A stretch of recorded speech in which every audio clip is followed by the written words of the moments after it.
Okay students, class 8 exercise 2.6 का question number 1 से हम स्टार्ट करेंगे। क्वेश्चन नंबर 1 को सॉल्व करना है आपने। तो आप देखिए क्या लिखा हुआ है, 8x माइनस 3/3x। तो आपने सिंपली क्या करना है, आपने ये करना है कि ये जो आपका 3x है पूरे डिवीजन में दिख रहा है, ये इसको आप शिफ्ट कर देंगे राइट हैंड साइड में, तो उधर 2 के साथ मल्टीप्लाई में चला जाएगा। ठीक है, तो अब आप इसको सिंप्लीफाई कर लीजिए। 8x minus 3 is equal to 6x। अब आप क्या करिए, 6x को लेफ्ट हैंड साइड में ले चलिए तो माइनस का 6x हो गया, और माइनस 3 को अगर राइट हैंड साइड में ले गए तो ये आपका प्लस का 3 हो गया, तो यहाँ आके 3 हो गया वो। तो 2x is equal to 3, that is x is equal to 3/2 is your answer. ठीक है, तो इस तरह से तो थोड़ा सा अलग तरीके से इक्वेशंस दे रखी हैं, आपको सिंप्लीफिकेशन करनी पड़ेगी आपको। तो जैसे सेकंड पार्ट में देखिए, 9x अपॉन 7 माइनस 6x है।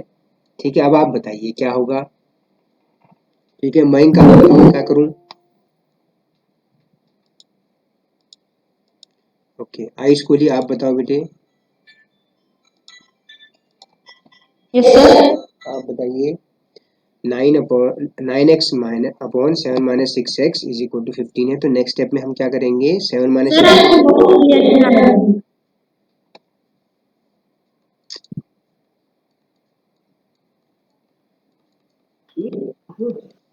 तो अब आप देखिए। Hello sir. यस सर आपकी वॉइस क्लियर नहीं आ रही। बेटा, और कितना क्लियर बोलूं मैं, क्वेश्चन एक्सप्लेन करते हुए सुनाई नहीं दे रहा है आपको। सर हमें सुनाई दे रहा है, सर हम आंसर हैं। बेटा माइक तो मेरा ऑन है, माइक मेरा ऑन है।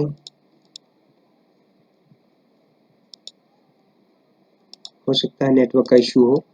ठीक है, स्क्रीन दिखाई दे रही है बेटा आप लोगों को। Yes sir. ठीक है, तो आप लोग एक बार सभी अपने अपने माइक ऑफ रखिए, फिर थोड़ा वॉइस ठीक आ जाएगी। 9x whole upon 7 minus 6x है।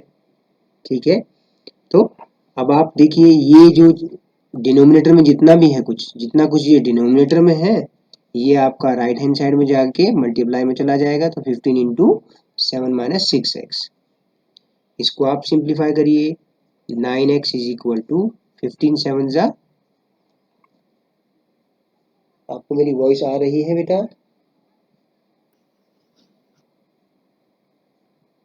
Yes sir. हाँ, यस सर। 105 माइनस 15 6 जा 105 705 माइनस 90x। ओके, अब आप क्या करिए, x वाले टर्म को एक तरफ ले जा रहे हैं, माइनस 90x को लेफ्ट हैंड साइड में अगर मैं ले जाऊंगा तो ये हो जाएगा प्लस का 90, x इज इक्वल टू 105। तो 99x is equal to 105, you get x is equal to 105 upon 99, 105 है ना, 105 upon 99। तो ये आपका कैंसिल हो रहा है 3 से, न्यूमरेटर और डिनोमिनेटर में। न्यूमरेटर डिनोमिनेटर 3 से ये 33 टाइम्स, और 3 3 जा 9, 15, ये आ गया x is equal to 35 upon 33। ठीक है, इस तरह से क्वेश्चंस को सॉल्व करना है। तो क्या दे रखा है कि थोड़ा सा डिफरेंट फॉर्म में दिया हुआ है। ठीक है, कि फ्रैक्शन फॉर्म में, न्यूमरेटर और डिनोमिनेटर में फॉर्म में जो है वेरिएबल दे रखे हैं आपको। बाकी कैलकुलेशन में ऐसा कोई डिफिकल्ट चीज नहीं है, आपको केवल क्रॉस मल्टीप्लाई करते हुए चलना है। कि जैसे मान लीजिए z अपॉन z प्लस 15 है इज इक्वल टू 4 अपॉन 9 है। सपोज क्या एक्चुअली है टेक्स्ट बुक में क्वेश्चन। ठीक है, तो आप क्या करेंगे, आप देखिए यहाँ पर क्रॉस मल्टीप्लाई कर रहे हैं आप इसको।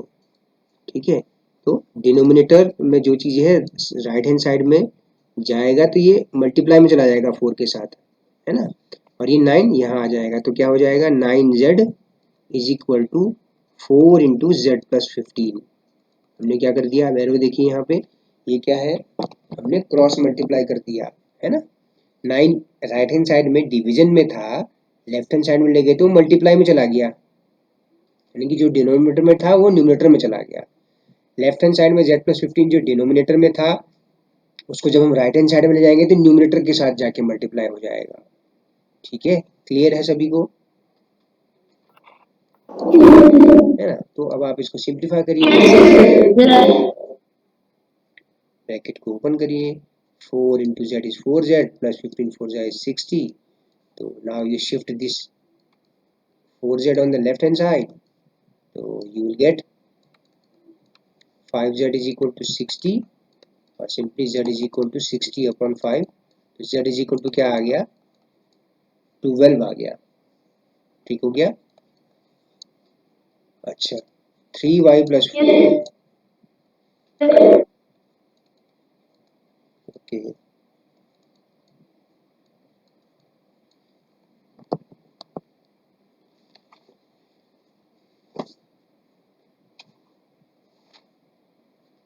ठीक है। अब इसको सॉल्व करना हो तो कैसे करेंगे आप वही तरीका अपनाइए जो पिछले क्वेश्चन में किया था बच्चों। क्या किया था पिछले क्वेश्चन में आपने, क्रॉस मल्टीप्लाई किया था, है ना, कि 5 को इस पूरे के साथ मल्टीप्लाई हो जाएगा, 2 माइनस 6y यहाँ -2 में जाके मल्टीप्लाई हो जाएगा, क्रॉस मल्टीप्लिकेशन। आप चाहे तो पेंसिल से ये एरो अपनी नोटबुक में भी बनाते हुए चलें, इससे आपको समझ में आएगा कि भाई कि क्या ये क्वेश्चन हमारा सही है या गलत है। ठीक है, सो आप चेक भी कर सकते हैं इसको। ठीक है, अच्छा तो अब आप देखिए 5 इंटू 3y प्लस 4, इस पूरे को आपने ब्रैकेट में रखना होगा, याद रखिए बेटा, है ना। 5 इंटू 3y प्लस 4 एक अलग चीज है, और 5 into in bracket 3y plus 4 अलग चीज है बेटा, याद रखिए। ये हुआ, इसका मतलब हुआ कि 5 का 3y प्लस 4 पूरे से मल्टीप्लाई है, इसका मतलब क्या हुआ कि 5 और 3y का ही मल्टीप्लाई है, फिर उसमें 4 ऐड किया हुआ है, तो डिफरेंस है बेटा दोनों चीजों में। इस चीज को नोटिस करते हुए चलिएगा, जब आप 5 को यहाँ कर रहे हैं ट्रांसपोज, तो 5 दोनों में जाके मल्टीप्लाई होगा ना, तो इसलिए इसको पूरा एक ब्रैकेट में बंद कर दीजिए इंटू 5। सिमिलरली यहाँ पर सर आपकी स्क्रीन नहीं दिखाई दे रही। वेट बेटा वेट,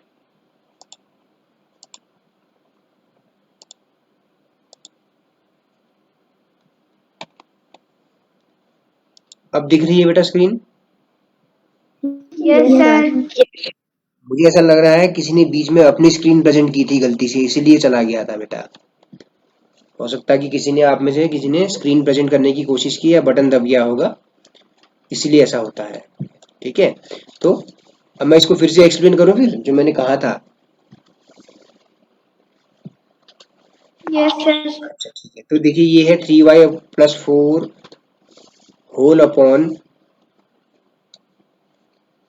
2 माइनस 6y, है ना।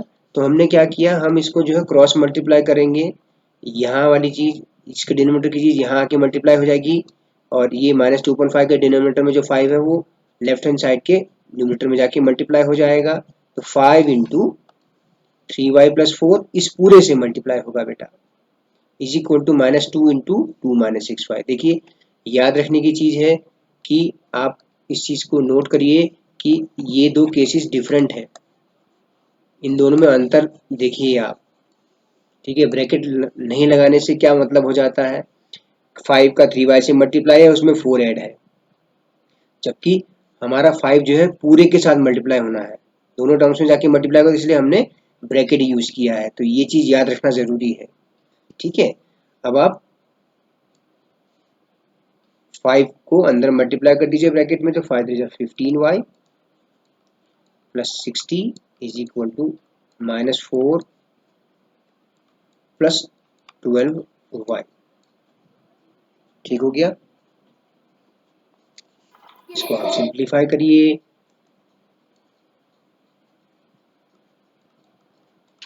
12y को मैं लेफ्ट हैंड साइड में लेके आ गया हूं, और 60 को राइट हैंड साइड में ले गया तो माइनस का 60 हो गया। सॉरी 60 नहीं है, 20 होना चाहिए ना बेटा, 5 4 जा 20 है ना। देखिए यहाँ पे 5 4 जा 20 होगा ना, 5 इंटू 4 इज 20 है ना, ठीक है। तो 3y इज इक्वल टू -24 और you get y is equal to -24/3, you get y is equal to -8, y is equal to -8 is your answer। तो ये था आपका फोर्थ पार्ट, ठीक है। अब आते हैं फिफ्थ पार्ट पे इसके, ठीक है बेटा, स्क्रीन विजिबल है? Yes sir. Yes sir. ठीक है, क्वेश्चन नंबर 5 है, क्वेश्चन नंबर 5 है 7y + 4 whole upon y + 2 is equal to -4 divide by 3, ऐसे दिया गया है, ठीक है। तो अब आप देखिए, फिर वही बात आ गई कि भाई आप क्रॉस मल्टीप्लाई करिए, 3 आपका इस पूरे में आके मल्टीप्लाई हो जाएगा और y + 2 इस -4 में जाके मल्टीप्लाई हो जाएगा, ठीक है। तो अब आप इसको सिंप्लीफाई कर लीजिए, 3 into 7y + 4 is equal to -4 into y + 2, इसको सिंप्लीफाई करिए, 3 इंटू 7y हो गया 21y plus 3 into 4 is 12, 3 into 7y plus यहाँ आ गया 3 इंटू 4 12, फिर -4 का y से मल्टीप्लाई -4y, फिर ये माइनस साइन और ये प्लस साइन मल्टीप्लाई हो गया मल्टीप्लाई होके हो गया -1 और प्लस का मल्टीप्लाई माइनस एंड 4 टू जा 8। बस अब आपको y वाले टर्म्स एक तरफ रख दीजिए, नंबर्स एक तरफ कर दीजिए। तो अब आप जब इस -4y को, देखिए मैं आप एक चीज नोटिस कर रहे होंगे कि एवरी टाइम हर क्वेश्चन में मैं आपको एक्सप्लेन कर रहा हूँ कैसे करना है, तो ट्रांसपोज आपका सही होना चाहिए बेटा, ठीक है। ट्रांसपोज मेथड मैं पूरा बताता हूँ बार बार। तो माइनस प्लस का 12 राइट हैंड साइड में लेके माइनस का 12 हो गया यहाँ पे, ठीक है। तो y इज इक्वल टू क्या आ गया -20/25, कुछ कैंसिल होता है यहाँ पे, 5 4 जा 20 और 5 5 जा 25, तो y इज इक्वल टू -4/5, ठीक हो गया। Yes sir. Yes sir. अब हम देखते हैं, यस सर। अब हम देखेंगे क्वेश्चन नंबर 6 और 7, दो ही क्वेश्चन बचे हैं इस चैप्टर के। क्वेश्चन नंबर 6 देखते हैं, आइए कहाँ पर लिखा है, ये है क्वेश्चन नंबर 6।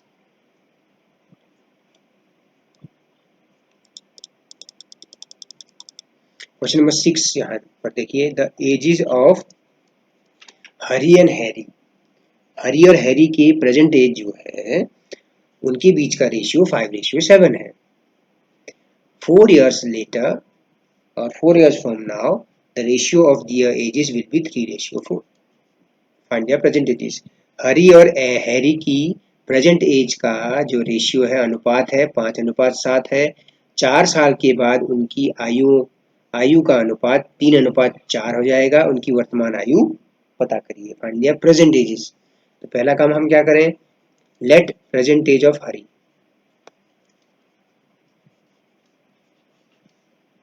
हरी की present age and present age of Harry,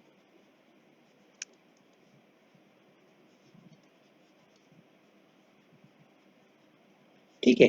present age of हरी और हैरी, क्योंकि देखिए दोनों की प्रेजेंट एज का रेशियो 5:7 है, तो अगर हम अलग अलग वैल्यू निकालें तो उनमें एक कॉमन मल्टीप्लाई x को मल्टीप्लाई कर देते हैं, तो ये इंडिविजुअल वैल्यूज आ जाएंगी हमारे पास। देखिए 5x और 7x का रेशियो 5:7 ही रहेगा। तो हरी की एज मान लेते हैं 5x ईयर्स और हैरी की एज हो जाएगी 7x ईयर्स, ठीक है।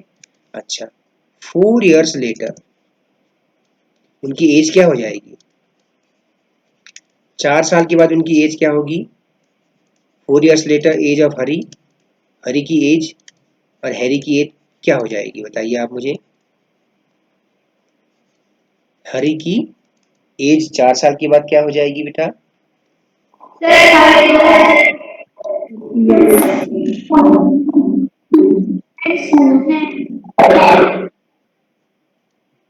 है ना, 5x प्लस 4। अगर आपकी एज इस समय 12 है तो 4 साल के बाद आप 12 प्लस 4 16 ईयर्स के हो जाएंगे, है ना। तो 5x प्लस 4 ईयर्स, ठीक है। इसी तरह से हैरी की एज 7x प्लस 4 ईयर्स। 4 साल के बाद उनमें उनकी एज 4 साल बढ़ जाएगी ना, यानी कि प्लस 4 हो जाएगी, है ना। अच्छा, अब क्वेश्चन में क्या दिया है? क्वेश्चन में दिया है कि 4 साल के बाद उनकी एज का जो रेशियो है वो 3:4 हो जा रहा है। तो 4 साल के बाद की उनकी एज का रेशियो फाइंड कर दीजिए, है ना। क्या कहने का मतलब है? 5x plus 4 ratio 7x plus 4 is equal to कितना? 3:4, यानी कि 3/4, है ना। ये तो होगा मतलब 4 साल के बाद हरी की एज का, हैरी की एज से रेशियो निकालिए तो 3:4 है, ठीक है। अगर मैं इसको ऐसे कर दूं, 5x प्लस 4 और 7x प्लस 4 का रेशियो 3:4 है ना। ये तो कहने का मतलब है रेशियो का होता है अपॉन, है ना। अब आप इसको सिंप्लीफाई करिए, 4 into 5x plus 4 is equal to 3 into 7x plus 4। Simplify करिए, 4 will be multiplied inside the bracket, है ना। चलिए आप बताइए कैसे सॉल्व करना होगा फिर मुझे, है ना। कुमारी काजल, काजल आवाज आ रही है बेटा आपको मेरी? काजल, अरमान Singh Mehta,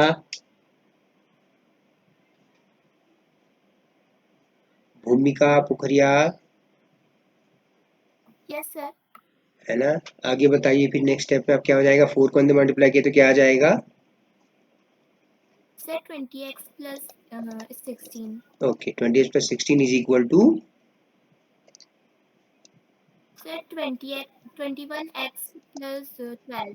21x plus 12।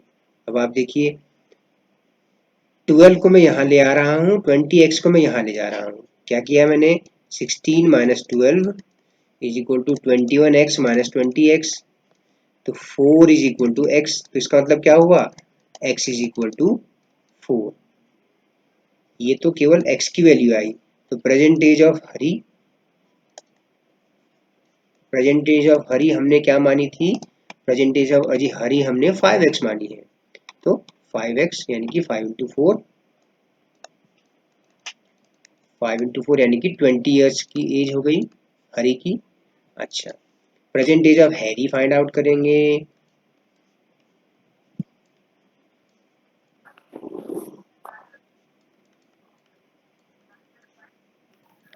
7 into 4 that is 28 years.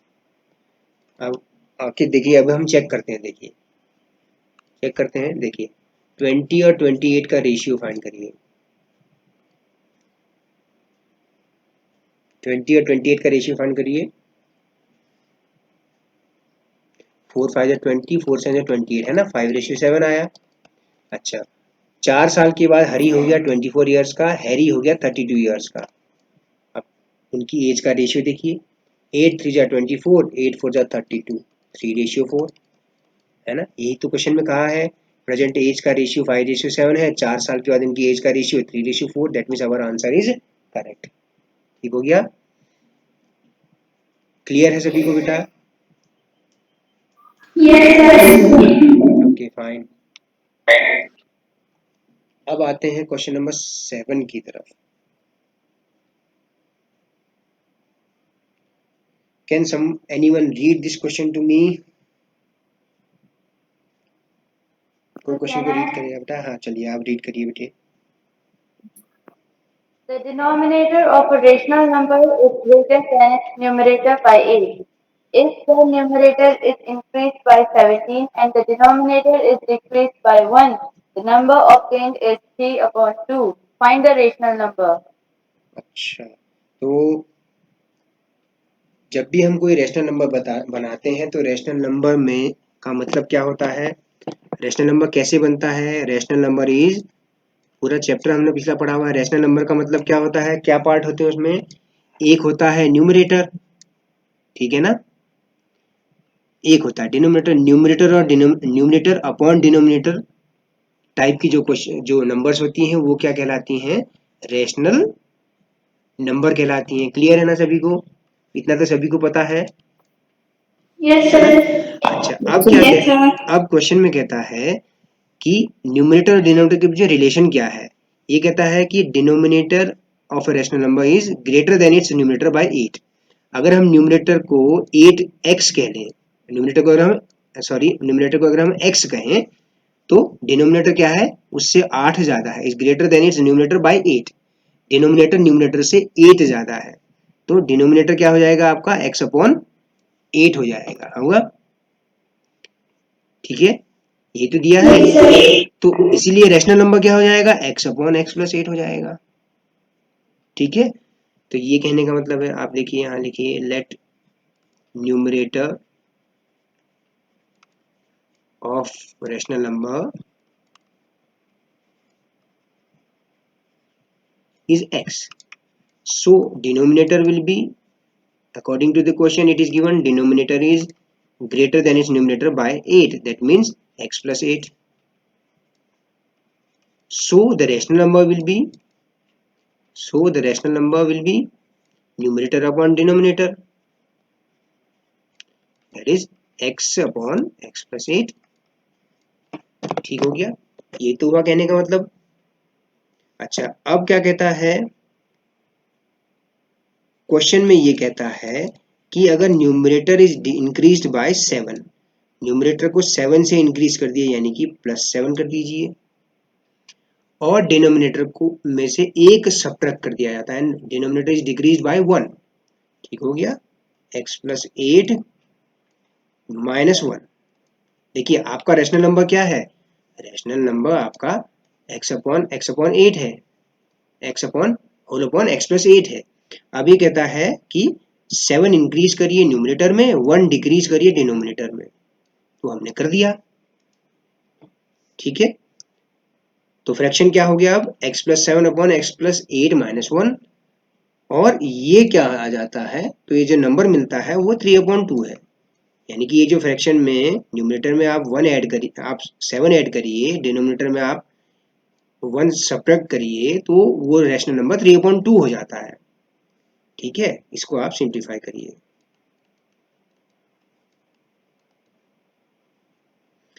कोई दिक्कत आ रही है क्या बेटा, कुछ क्वेश्चन में गलत किया है मैंने, 17 था ना क्वेश्चन में, देखिए 17 था, अपॉन x प्लस 7 है ना, 8 माइनस 1, 17 दिया था, मैं 7 लिख रहा हूँ, देखिए न्यूमरेटर इंक्रीज बाय 17, ओके 17 है यहाँ पे।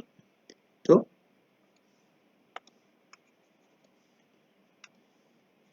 इसको सिंप्लीफाई करिए अब आप, 2 इंटू एक्स प्लस 17 और 3 into x plus 7, cross multiplication किया आपने, सॉल्व करिए, 2x plus 34 is equal to 3x plus 21, और you get 34 minus 21 is equal to 3x minus 2x। इसको यहाँ ले गया, 21 पे यहाँ ले आया, तो यहाँ आया x is equal to how much, 34 minus 21 कितना हो गया, 13, तो x आपका 13 आया। तो क्वेश्चन पूछता है देयरफॉर द रैशनल नंबर, आपको रैशनल नंबर बताना है, therefore the rational number is x upon x plus 8, that is 13 whole upon 13 plus 8, that means the rational number is 13 upon 21। आइए अपना आंसर चेक भी कर लेते हैं, we can check our answer। ये आपका रैशनल नंबर है, इसमें न्यूमरेटर में 17 ऐड करिए, डिनोमिनेटर में से एक सब्ट्रैक्ट करिए, तो 30/20 बन गया, यानी कि 3:2 आ गया। इसलिए हमारा आंसर करेक्ट है इसका मतलब। ठीक हो गया, क्लियर है सभी को? ओके, तो एक क्वेश्चन